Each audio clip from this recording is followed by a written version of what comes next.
يا صباح الفل وصباح السعادة وصباح كل حاجة حلوة. احنا هنعمل معاكم النهاردة احلى غدا. بصراحة مش هياخد مننا اي وقت ولا اي مجهود. هنعمل صينية الفراخ. صينية مش هنزود فيها حاجات كتير زي ما ببقى اعمل، يعني مش هكلفك اي حاجة. كل الحاجات ديت موجودة في البيت. البهارات موجودة في البيت. موجود طماطمتين، فلفلتين، شطة حمرا الحلوة دي، الفلفل بتاع الشطه الحمراء الجميله ديت. يعني اي حاجه موجوده عندك، لا هنقول مايونيز ولا مستردة ولا كاتشب ولا اي حاجه من الحاجات دي خالص. زي ما انا ببقى اعمل، انا قلت اعملها اقتصاديه. ليه؟ عشان انا عارفه ان الحاجات دلوقتي، اي حاجه دلوقتي عادت غاليه. فانا بصراحه بحب ان انا اعمل لكم حاجات مرتاحه. معانا فرخه حلوه كده، معايا طماطمتين، معايا فلفلتين، معايا قرنين شطه حمر مش هنحط هريسه برضو، معايا علبه زبادي، معايا ليمونه، معانا طبعا بهارات، عارفين فلفل اسمر، بابريكا، بهار فراخ، 7 بهارات، ملح. هو ده بس اللي هيبقى موجود. طريقه سهله وطريقه يعني سريعه ومش هتاخد مننا اي وقت. بس هنقول قبل ما نبدا، هنقول ما تنسوناش في اللايك والاشتراك عشان ان شاء الله الصفحه تكبر بيكم. احنا هنبدا ونعمل ايه ان شاء الله. احنا هنحط الزبادي، معايا الليمون،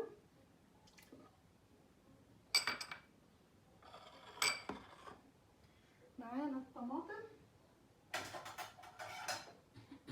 معايا الحاجات دي كلها، طماطم مع الفلفل، كله مع بعضه.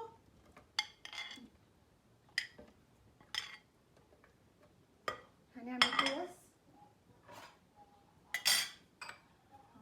بس الشطه الحلوه ديت اهي، وهنحط البهارات اهي، كله مع بعضه كده. بسم الله ما شاء الله.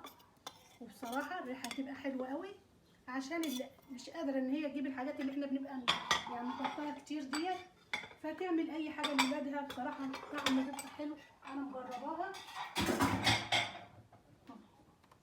معانا اهوت، مفيش اي حاجه اتحطت تاني، هو ده بس التتبيله. تتبيله ممكن تنفع تشويها على الفحم، هتعملها في صينيه، هتحط تحتها يعني ايه، في الصينيه كده كام بطاطسايه كده. تبقى غدا حلو. معانا شويه اي حاجه يعني ايه، زي طحينه، وهتمشي ان شاء الله. وباذن الله ربنا يا رب يفتحها على الكل. احنا هنحط حاجه بسيطه، ميه بس عشان نمشي الخلاط اهوت. احنا دلوقتي خلصنا اهوت، هشوفها بس. عاوزه شويه شطه، لان الفلفل شكله كده مش حراق قوي. هنحط شويه شطه براحتك خالص، مش عاوزه تحطه ما تحطوش اهو. معايا صينيه هندخلها الفرن، انا مسخنه الفرن. وهحطه فيه دلوقتي اهو. بسم الله، بسم الله الرحمن الرحيم.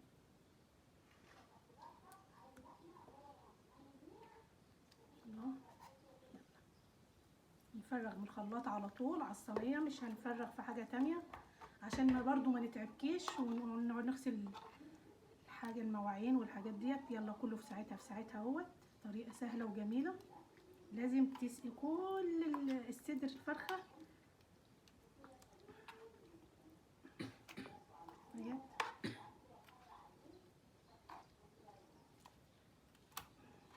احنا هنعمل ايه دلوقتي؟ في كمان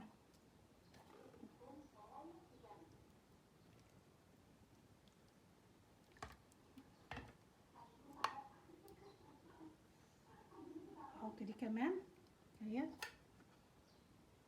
كل واحد. لو عاوزه تقطعيها 8 قطع مفيش اي مشكله. شوف ساعتها ما خدتش مننا اي وقت ولا اي مجهود.